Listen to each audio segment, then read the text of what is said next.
What's up, everybody? Welcome to the Bronx Pinstripes show. We are recording this Thursday morning after the first two games against the Rays. Normally, we like to wait until the series is over to record, but schedules will not allow it to this week, Scott. We got some stuff going on Friday, so we're unable to record. I also kind of like posting the episode on Thursday versus Friday anyway. But anyway, what's going on? We Good won the morning to series, you. so this is something to talk about. The series is has been decided, and when you see a team that's on this historic run like the Yankees are, it's fun to watch. And guess what, man? This is crazy, Logan. You mentioned this stat before we kicked off, but last year at this point, the Yankees were 9 games out and now out of first place, and now they are 9 games up in first place against the Toronto Blue Jays and the Tampa Bay Devil Rays, who have just taken the first 2 games, are 11 games out of first place. Wild stuff that's happening this year with this team. It is. They're winning games every which way, which I think I was looking at this. Sorry, I'm adjusting something. So if anyone just heard some extra noise, I generally do not do that while we're recording, but I forgot to set the camera up properly to record. Anyway, they're winning games every type of way. I was looking this up yesterday. 28-7 at home, and they're on a long home win streak. 13 straight wins at home. So 28-7 at home, 18-9 on the road. 13-4 in one-run games, 13-3 in blowout games, 4-1 in extra inning games. Their longest losing streak of the season is only 3 games. Okay, and that was over a 2-day span because they lost the doubleheader to the White Sox, and then they lost the first game to the Orioles, May 22nd and 23rd. They've avoided long losing streaks, which I think is the mark of a good team. Like, you're gonna lose games, that's baseball, Susan, but don't go into extended tailspin losing streaks, and they have not done that. So they're winning every which way you can possibly imagine. They're winning series against the bad teams. They're sweeping bad teams. They're winning series against the tough division opponents like Toronto and the Rays. And they're on a historic pace for like 119 or 120 wins. That's never happened before. Now, it's being talked about. Like, it's being talked about. Kay brings it up on the broadcast. I see it on Twitter and stuff. But, like, is it because it's still only the middle of June that it's like really not a major storyline, I feel? Or like, how much are you buying into this historic win pace? Because we have not seen this since 1998, and that was the greatest team ever. Yeah, I mean, obviously we're watching it every day, right? So the storylines outside of what's going on in Yankee world, I'm not paying attention as much to those, but I do think it's early. You've seen teams go on bad losing streaks and lose momentum. The thing about this team, and this, we've talked about this a number of times here, Brian Cashman made a concerted effort this year to change the makeup of the roster. The makeup of the roster allows them, they hit home runs, as well or better than anybody in the league. But it's not just that. That's not how they win only. And in years past, that was the only way that they win. They had to hit a home run for them to win the game, and that's just not the case anymore. Now they are hitting with they're getting more guys on. They're moving guys around the base path. They're pitching well on both sides, the rotation and the bullpen. So this doesn't feel like a team that has that type of implosion, knock on wood, or type of long losing streak that puts you out of that really good season run or maybe even historic run. So it does feel sustainable. And, oh, by the way, in a month, the Yankees have the opportunity to make their team better. And wouldn't surprise me if Brian Cashman, is going to attempt. I don't know how many moves he would need to make if your team is going this well. Kind of have to be careful with that, too, because there's another side of it as far as chemistry and the way that they play. But there's an opportunity to make the team even better and solidify any areas that they think might be, prone to weakness as the season goes on, because that's the other thing. Is like, we got to see how this team stays healthy, how the pitch count goes, but the makeup and the core of the team definitely feels like they can sustain. We're going to do a mid-season GM episode, which we have not done before, thanks to Logan and Ilya for the idea. We always do the off-season one, but I'm excited to do this, what we would do as Yankees general manager at the trade deadline. So I'm not going to spoil anything, but what I'm hoping Brian Cashman does is identify there are still weak points on this team, and there are still certain areas of this team that, like you said, if an injury happens, they're in trouble. So you should address those. You don't have to go out and completely change the makeup of something. That's not needed. But adding pieces, adding depth, adding areas of weakness, I think is necessary on any team in any season. You can be very good and then still get better. There's an opportunity to do that, given the right circumstances and given the right opportunity. So, Brian Cashman should absolutely, as he is, I promise you, is looking around and identifying the areas and the teams which he thinks he can make a deal with that would make this team even better than they are right now. And you're right. I think depth is a big piece of that. When you're not looking probably at, as many frontline guys maybe, but you're looking at depth. You're looking at depth so that if someone were to go down, you can sustain as a unit. I think that's probably the biggest challenge for him to identify. And you could say some of the position players or some of the positions in the on a everyday player basis, like you could improve the depth in some of those. The bullpen, you could improve the depth. So there's definitely opportunities for them to do this, but Cashman's definitely searching high and low and looking underneath the pillows and in and out of dumpsters and trying to find out who's coming back in the middle of the year and all these things. So he's definitely looking for those opportunities to strike. Do you know the crazy thing is, like, the Yankees are on a historic win pace only because they got rid of Gary Sanchez? I attribute 97% of it to that. I'm so happy I've that legitimately it's coming true, seen, like, because it was definitely a theory for a while, and look what's happening. It's 1,000% true. Well, the catching position has, and now Higgy's hitting bombs again. So now we've got the dream catching scenario, catching the ball, framing excellent, the legend of Jose Trevino, and Higgy just only hitting dingers.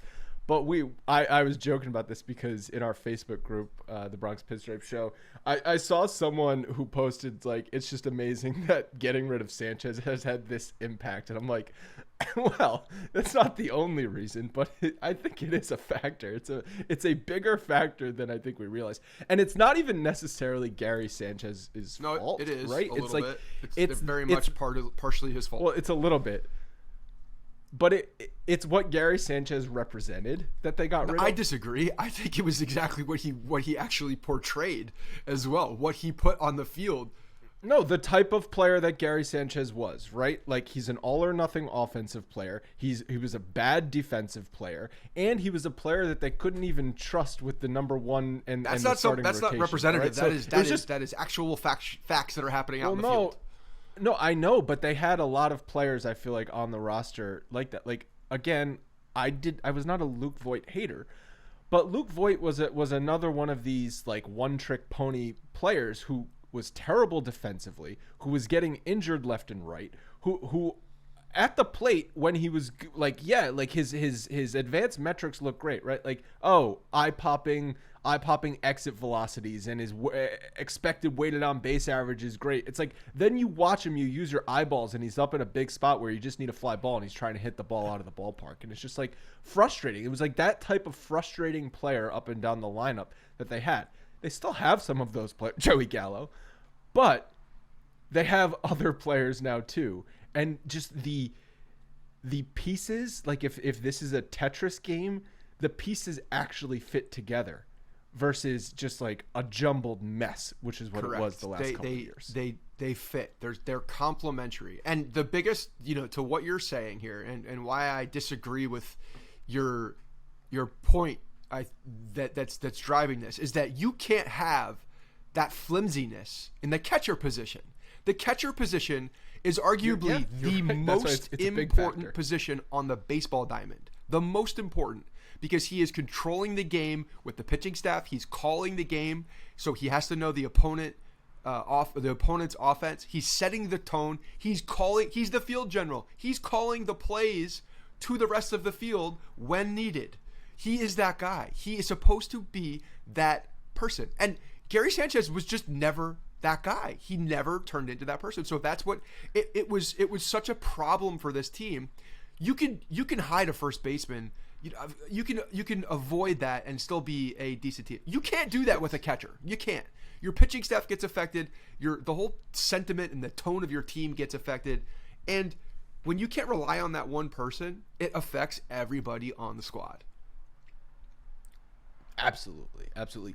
And just extending that defense beyond, like, the Yankees have been a really, really solid defensive team this year. They have not beat themselves in the field. And, like, on the flip side, this week, the Rays, they're one of the worst defensive teams in the majors this year, which is shocking. Like, you do not expect the Rays to be booting the ball around. And the Yankees, they took advantage of a couple of those mistakes from the Rays this series so far.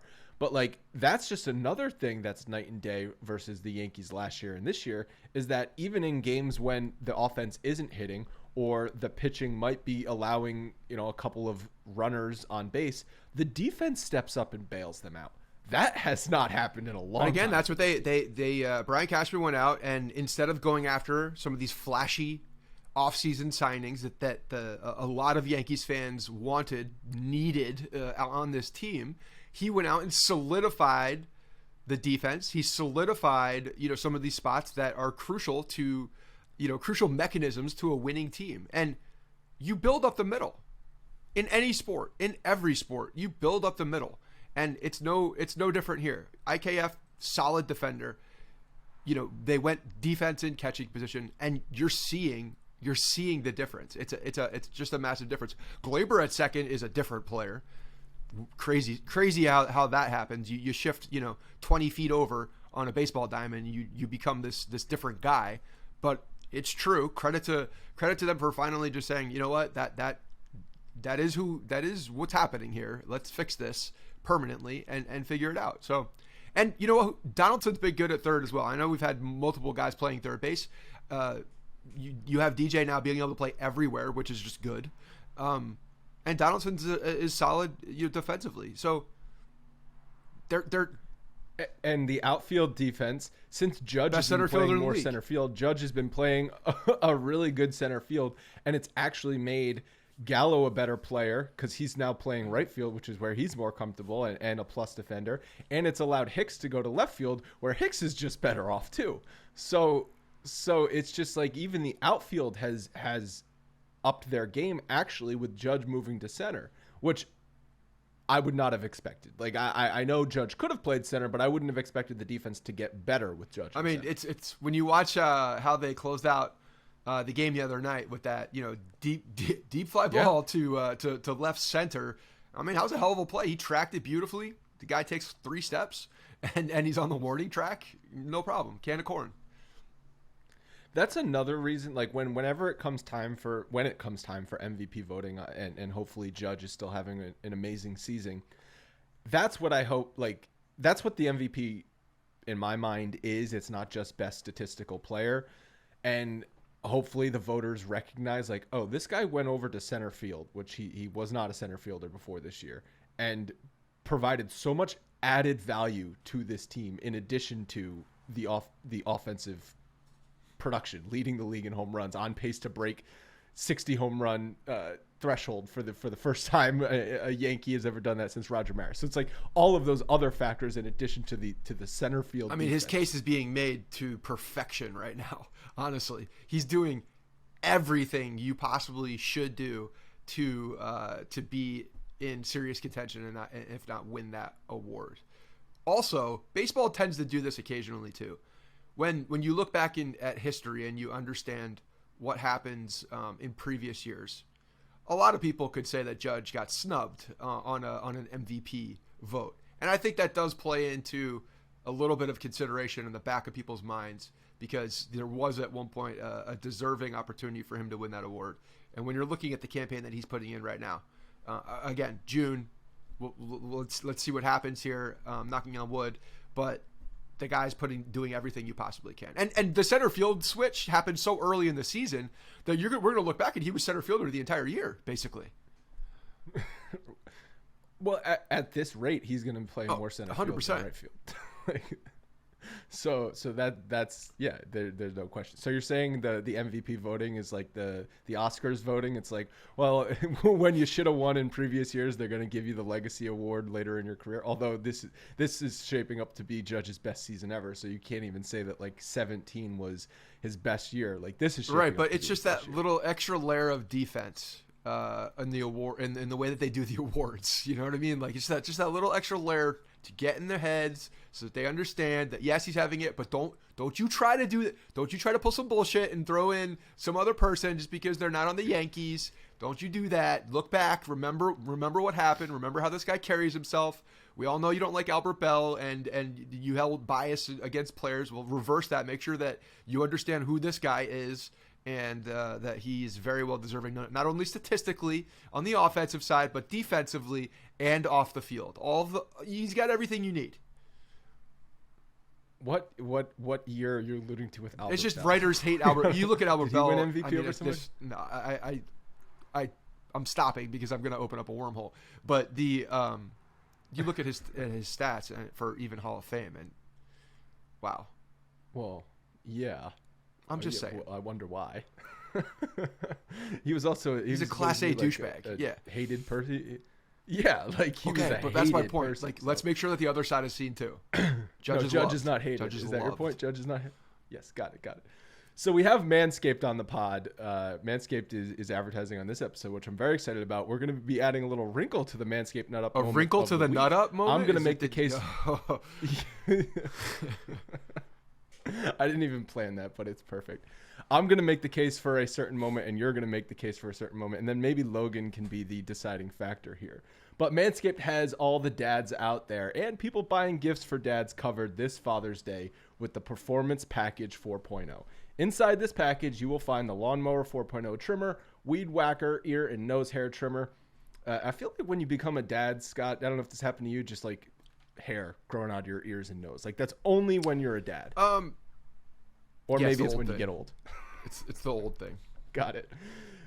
They've also got the Crop Preserver Ball Deodorant, Crop Reviver Toner, Performance Boxer Briefs, and Travel Bag. The 4th generation trimmer features cutting-edge ceramic blade to reduce grooming accidents and has an LED spotlight for a more precise shave. That LED spotlight is no joke. That's actually like one of my favorite things about the trimmer. It's a crucial element of this because if you are not accurate, you are in trouble.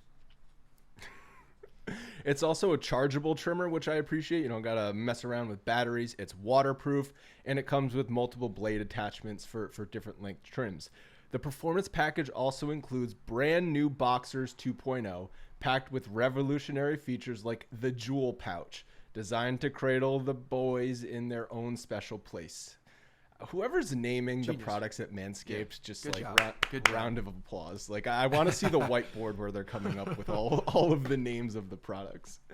If you're a son, you can buy this for your dad and you can buy it for yourself. It does make the perfect Father's Day gift. Treat dad and yourself. Go to manscaped.com and get 20% off plus free shipping with our code Bronx21. Again, 20% off plus free shipping at manscaped.com, code Bronx21.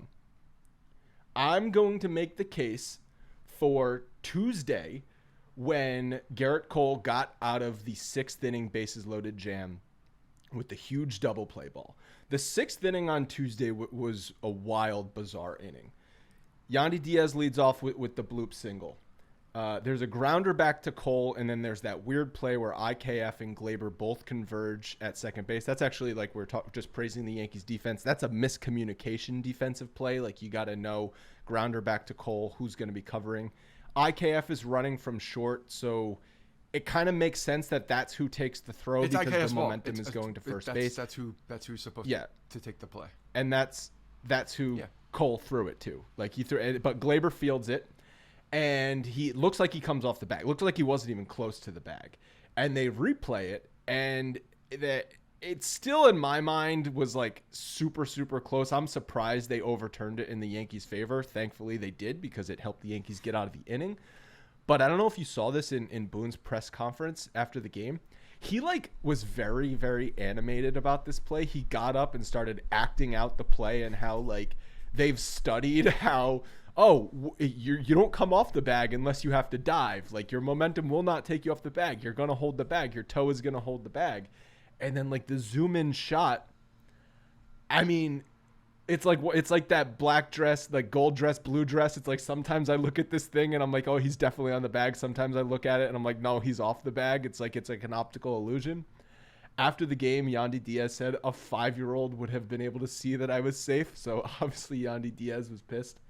Then another bloop I've single got to say, I happens. love the conviction Visit. of players in any sport about if they're right or wrong after, because they're so convinced no matter what. So I appreciate the conviction. Oh, sure. Well, like, the statements with Vlad it, Jr. you know, a 5-year-old, like let me make this as clear and condescending as possible. Yeah, dumb as possible. Yeah. It's like Vlad Jr. always thinks everything is he's got the play every time. And then so Choi's coming up, Yankees killer, Garrett Cole killer, and Boone comes out, mound visit, and then he leaves Cole in. Choi hits a liner up the middle, and this is a great defensive play by IKF to smother that ball behind second base, because that's a run if he doesn't do that. It's a weird hop off the mound, and he just knocks the ball down. Huge defensive play. That's those not are some going to third show base up instincts right there.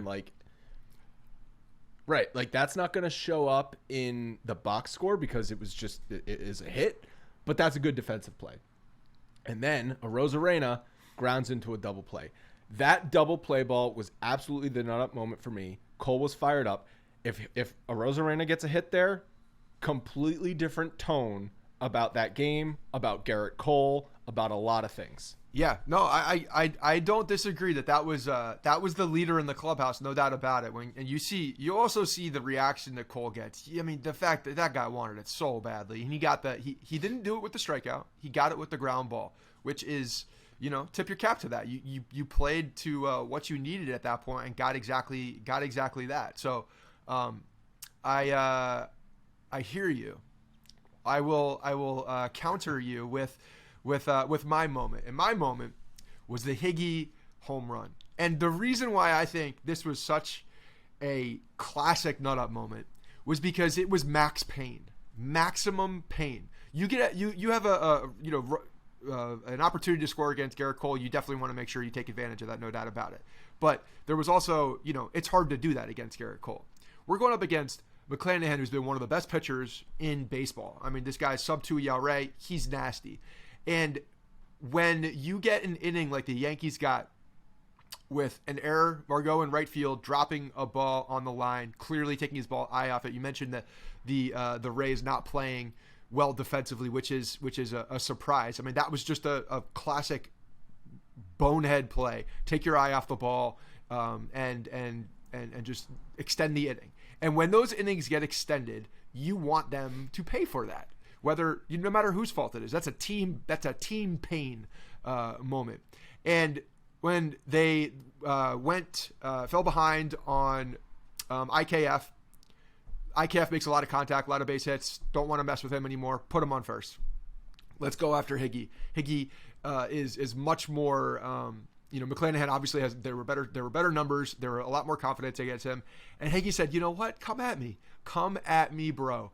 And one of the best pitchers in baseball thus far this year. I think that's not an overstep to say that. McClanahan has been tremendous. Higgy puts a swing on it, and three-run shot changes the landscape of that game against one of the best pitchers in baseball. Unearned runs makes that hurt. The walk to IKF to set up Higgy makes that sting and hurt bad. Those were decisions made by all people on that field, and they all felt the pain and the wrath of that when Higgy. I mean, and that swing. You want to talk about historic bat speed? Where was it for Clint Frazier? Like all-time bat speed. That swing that Higgy put on that ball was lightning. This dude was going after and attacking that ball, and he had an agenda walking into that box, and he nutted up and fulfilled that agenda. 4-0 Yankees. The Devil Rays of Tampa are crushed in that moment. So that's my nut up moment of the series. I will grant you that a big home run following an intentional walk and is an one error. of the sweetest things. The error too, but like when a team intentionally walks you, that's That is directly insulting the next hitter coming. Tweet out I took that personal Michael Jordan gif because that's exactly what Higgy did. Right. It's like, unless it's a pitcher coming up, if it's a position player coming up, you have to take that personally. Absolute and Higgy took it disrespect. personally. Higgy took it personally and hit the bomb. The reason I disagree with you is that, just like from a game context standpoint, like even when we were doing win bet segment on last episode and picking what game to bet on, like we kind of understood like the McClanahan Nestor Cortez game is a tough matchup for the Yankees. If you lose that game, it hurts less, it stings less than if you lose the Garrett Cole game, in my opinion. And Garrett Cole not giving up runs, getting out of that bases loaded jam has so many ramifications for, the Rays, last time he faced the Rays, they got to him and got under his skin a little bit. So good thing they weren't able to do that again. Cole needed a bounce back start after giving up all the home runs in Minnesota, and the Yankees won that game. So that's why I'm picking the Cole game. Now, we leave it to Logan to decide the winner. So this is tough. You guys both made really good cases, and I was like completely like a toss-up. I have to preface it by saying I was so excited when Cole got out of that jam. Like, I was like a 5-year-old. No. So, but man, I think it's Higgy, and here's why. Oh. Good teams, when you get a fourth out, capitalize on it, and that's twice now against the Rays this series that later in the game the Rays made an error, gave them a fourth out, and they capitalized. Where last year they wouldn't do that, and every time you gave the Rays a fourth out, they capitalized. And man, like just like you said, the error to the intentional walk, and then Higgy, who's a guy like, he's been struggling, but he came up and that was a shot. I mean, he did not just clip that; he got that one. He was waiting for that pitch. You could tell he was ready and was looking for something in a particular spot and put a damn good swing on it. But you know what? This is a historic season that we're up against right now. We're talking about this, and the majority of us are walking around with 2. So I think it's fair when you're looking at a team going up against Tampa, 2 nut up moments is very, very much in line here. Well, because when you're going up against the Tampa Bay Devil Rays, because I'm now calling them that again because they deserve it after that error and the way that they're playing, no problem. Prove me wrong. But, they lead to another. Like that Cole was huge. It was huge getting out of that. There's no doubt about it. And I love the fact that he got out of it with a ground ball double play, because that's not vintage Cole. Vintage Cole doesn't get out of that, gets out of that by blowing away people and striking out a couple guys. That's how vintage Cole gets out of that. But he didn't. He got the ground ball that he needed and did everything. I love that. I love that little wrinkle and nuance of that situation. And then Higgy, the guy who's been struggling, they're just building and building and building, and then just put him in a body bag. That's what that is.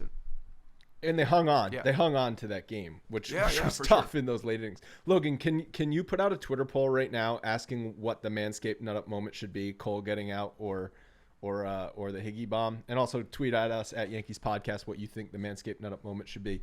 To be clear, it's going to be hard to have 2 Nut Up moments every week. It's a rare case. It's a rare case, but this is now 3 weeks in a row that Manscaped has advertised where out of the clouds, big moments have happened. Just saying. Warrants Guys, 2 nuts. Go to manscaped.com. Use code Bronx21. We got to keep this thing going, okay? You got to show Manscaped that Bronx Pinstripes is delivering, and then the Yankees are just going to ride this thing. Let's ride these And let me tell you what, as a Manscaped father, Andrew, you also are a father. Your son is not giving gifts yet, but you get them on like behalf of the family. Just like I get them from my dog Maddie too. It's like her paws on there. I get them from the family. There's nothing wrong with an IOU. There is nothing wrong with a certificate that says there is a plow on the way for you. There is nothing wrong with. Dad thinks he's gonna get a snow plow, and he actually gets a crop plow. Not what I was expecting. Not gonna go down any rabbit holes here, but there's some ball deodorant on the way for you. My dad would be so confused. Oh boy.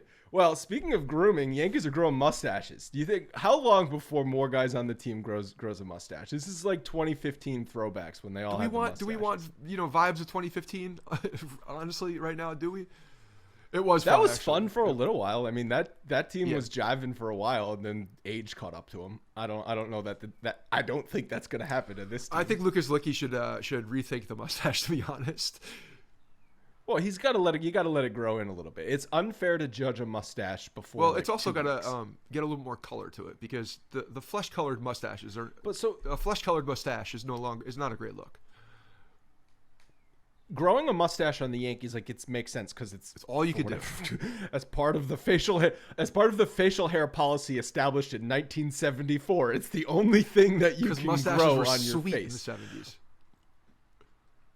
But yeah, that and sideburns. But you can't grow the beard first and then just shave it into a mustache. Like, that's how a mustache should be grown. So it's like it can come in full where you're not looking like an a-hole the whole time. On the Yankees, you got to be clean shaven except the mustache. So you got to battle through those tough times. Logan thinks we as a podcast unit we did this, by the way, Logan, back in 2015. Scott and I had mustaches. All the for a writers little on Bronx while. Pinstripes, we had a lot of people doing it. Yeah. I mean, I could easily. I had a handle. If you remember, during the pandemic, Scott, I shaved mine into a Goose Gosh's handlebar mustache for a little while. Leanne was not thrilled. I don't think they need my mustache to do well, to be honest. I don't think anybody wants to see that. Frankly. I certainly don't want to look at myself with a mustache on a daily basis. Lucas Licky shouldn't want to look at himself on a daily basis with a mustache, nor does his wife. Gallows is not much better.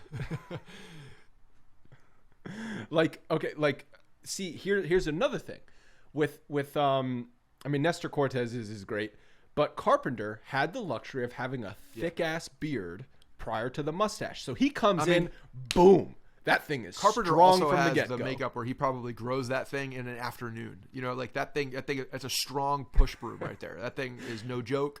So, it doesn't take him much. It almost looks fake. It looks so good. It looks fake. It's like, he's got some just like for the guy, men in there some- or something. there are some it is people jet who- black.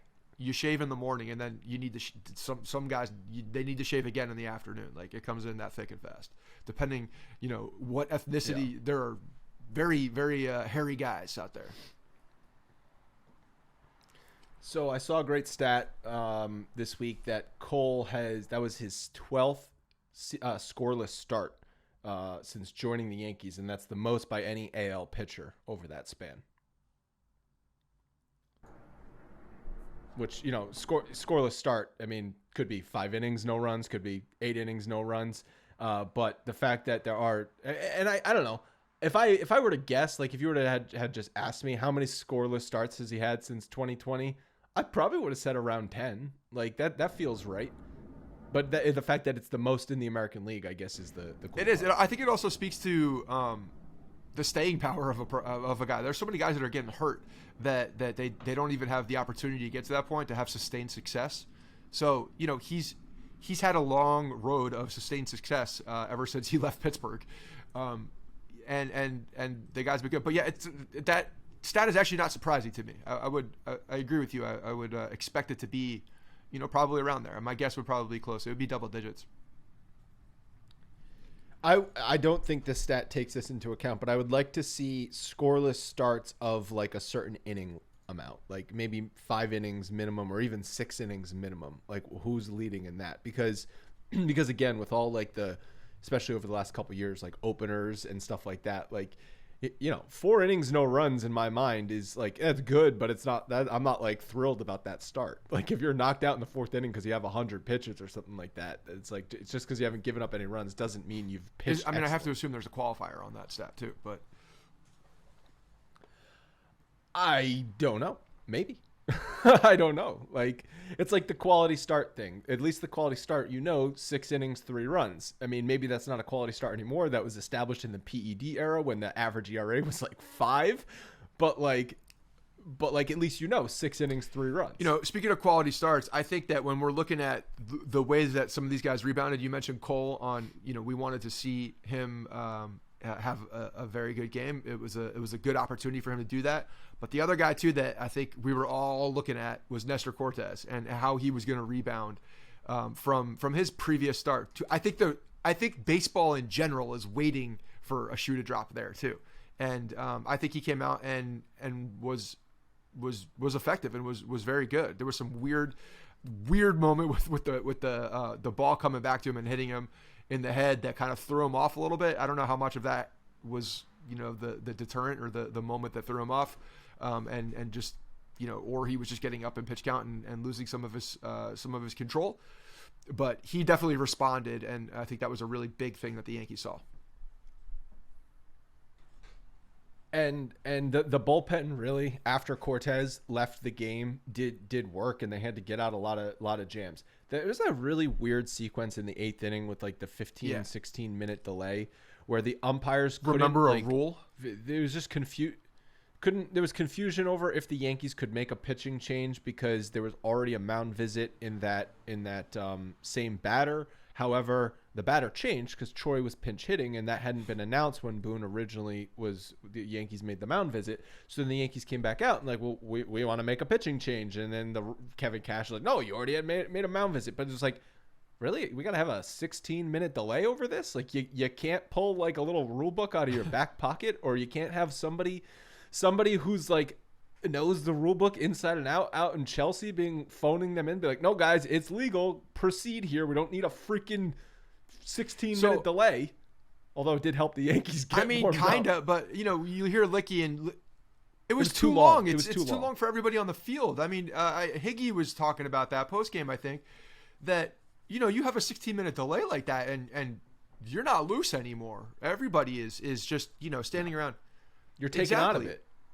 Freaking Arozarena was buddying it up with the Yankees dugout. Did you see that? He was hanging over the Yankees dugout. Because you don't expect something like that to last 16 minutes, so you go over for a minute and you're like, and then all of a sudden it's 16 minutes and you're camped out doing things. You're like, what the hell is happening here? It's the momentum of the game, the flow of the game is completely taken out of position. So when they're looking back at that, like, are they looking back to like, when Matt Blake crossed over and when the announcement was of Choi? Like, are we looking at like, footsteps at that point to see when the announcement was brought? It's so ridiculous that it shouldn't even matter. There was a pinch hitter. Clearly the at-bat changed from one person to another.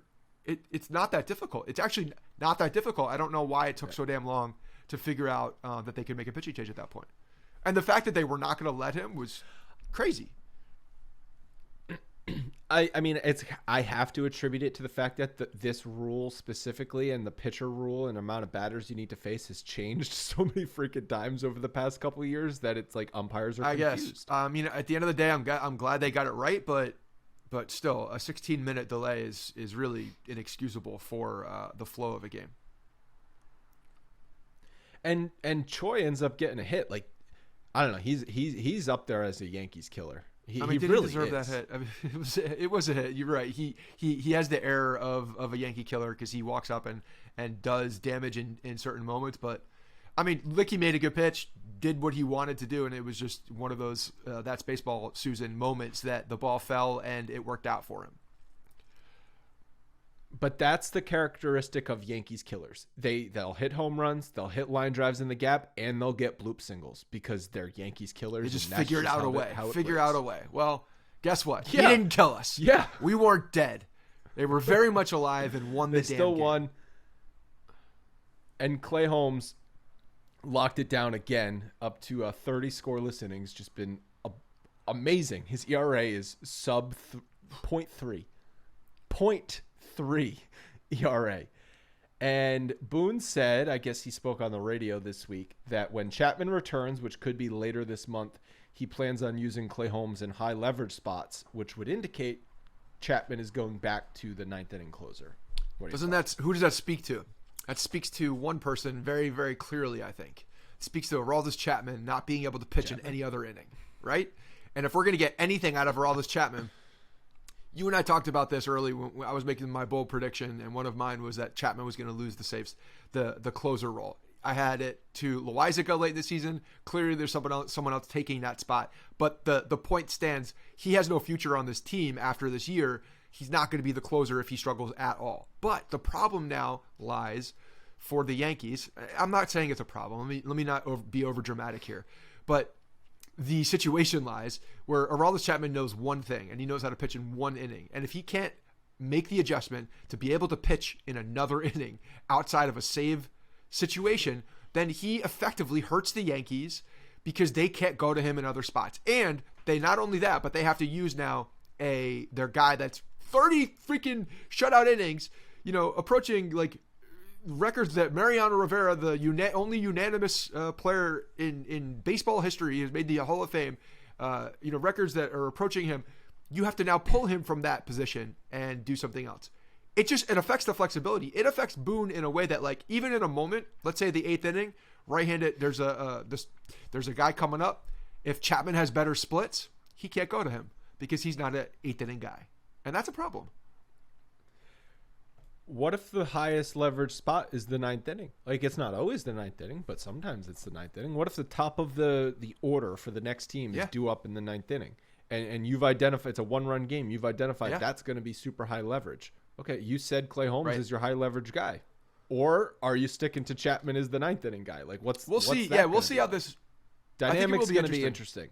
Uncertainty. So uncertainty makes the dynamic potentially dangerous, right? Like, you're almost better off just ripping a Band-Aid off. Like, if you have now deemed Clay Holmes is good enough, he's going to be our closer, he's established himself, he at this point is a better pitcher than Aroldis Chapman, you just have to man up and tell Aroldis Chapman the situation, and he needs to figure it he needs to be a goddamn professional and go out there and pitch when he's called. He needs to get the Matt Carpenter approach. I will carry the bags to wherever they need me to go for me to contribute to this team. He needs to be a contributor to a team that has the ability to win a world championship, because that's exactly what this team is right now. And if he doesn't fall in line and make sure that he's doing anything he can, again, I don't know that he's not saying this. This is total speculation on what we're talking about in Boone. But Aroldis Chapman behind the scenes may be saying, you know what, Skip, I'll do whatever it takes. Whatever it takes, he's going right. I'll do whatever it takes. I don't know. Well, then why would who Boone knows? have because said, maybe he's just trying to get his guys this, back. like, Boone does say things for pandering purposes, and then goes out and has an agenda or a game plan with other things. I'm giving Boone more of a leash than he ever has because he deserves it, frankly. We'll see what happens. But if Aroldis Chapman's out there on the night in a close situation and is struggling, especially if he's at home, he's gonna hear it. And he's gonna have to deal with that too. What if Clay Holmes has already pitched in the game and then Aroldis Chapman is struggling, and who do you go to? Yeah. Right? Like, you don't have your best guy, put out that fire, which is Clay Holmes. Who's putting out Aroldis Chapman's fire? And mostly, potentially, your second best guy, Michael King, has already pitched as well. Who's putting out Aroldis Chapman's fire? That's what I want to know. Freaking Lucas Licky. David Robertson. Yeah. So it's and Loizaca's return is expected sometime between June and July. Well, we're halfway through June, so that's not that far away. Call it. And that's great. You know what? That's great because if he could come back, and if let's just call Loizaca not ready to start the season. There was something going on, whatever it was. Let's just chalk it up to that for right now. Because we can do that given the situation of the team. He comes back and is healthy. That's another weapon in that bullpen that is huge. That solidifies another strength of what this team is already. So we talked about last episode, like, wouldn't it be great to bring David Robertson back, someone who you can trust in big spots, who will literally pitch any inning, doesn't have to have an inning set up. But if they get Loizaca back to form and Chapman can get his head on straight, and maybe he's great again in the 9th inning, or maybe he can man up and pitch the 8th or the 7th inning, you don't really necessarily need another bullpen arm. Another bullpen arm could be nice, but then you've got 4 trustworthy high leverage guys, plus the rest of the guys who are no schlubs either. Give me 5. Give me 5. Give me 5. Give me a fifth. Give me a fifth that's a known quantity, that can still pitch, that understands the big moments on this particular team in this particular city. Give me that guy. So they've got the series coming up in Toronto. This is the part of the tough stretch, because then they immediately go down to Tampa, right? It's like boom, boom, Tampa. And obviously the one more game tonight against Tampa, but the series in Toronto is lining up to be Montgomery versus Stripling, Taillon versus Manoah, not Taillon, and Cole versus Kikuchi. Kikuchi. Tyon Manoa is going to be a fun match. Tyon Manoa is going to be a fun matchup. Obviously, Manoa's filthy, and I don't want to say Tyon needs a bounce back start necessarily, but like his last start, as we discussed, like came in a blowout, so it wasn't. I don't think necessarily he was in it fully. But looking for Tyon to be nails as well. Yeah, it actually lines up nicely. That'll be a fun game to see how the Yankees attack him. But looking forward to it, man. Like so far, good start. Very tough stretch coming up, obviously. But you know what? If they can, Tampa's pitcher Rosberg got scratched on the IL for tonight's game as well. So they're I don't know what they're doing yet. I don't think it's been announced yet. Very possible, as we're talking here and you're listening, that they're approaching. They're obviously looking for the sweep, but they might be in a good position, understanding that there's some injuries also happening to the pitching staff. But I mean, if you walk out with a sweep, that's a 12-run deficit. I'm sorry, a 12-game deficit in the AL East. Then you're going to Toronto looking to knock the next one out. You know what I mean? Like you're just looking to make. Again, I said this earlier with Higgy and that home run, max pain. That's what the Yankees are doing. Like. Max pain. And if you could do that against this team and then you're going down to the next, you're 9 games out. Not anymore. That's a message. That is a message, man. Max Payne is a video game. So that's why when you said that, I was like, are you talking about the video game? Like, cause it sounded so familiar, but anyway, it's an old video game. All right. That's good. That's going to wrap it up for today's show. Submit your mailbag questions for Monday's episode. Scott and I will be recording. I don't know if we're going to be recording on Father's Day or if we will be recording on Monday. So we have about 150 votes, 160, and we have a 56.3% lead for the Cole double play. The Cole's gonna win that. Pretty split, very close. It was even closer pretty earlier split, on, and then there. as I've been watching it, it's been going more in Cole's direction. I mean, if it's around a 50-50 split, then I guess we got to go with our decision here, which 2 out of 3 was for Higgy. They don't hang equally. What? You want to elaborate? Moments don't hang lower? equally in time. Got it. We will talk to you guys on Monday.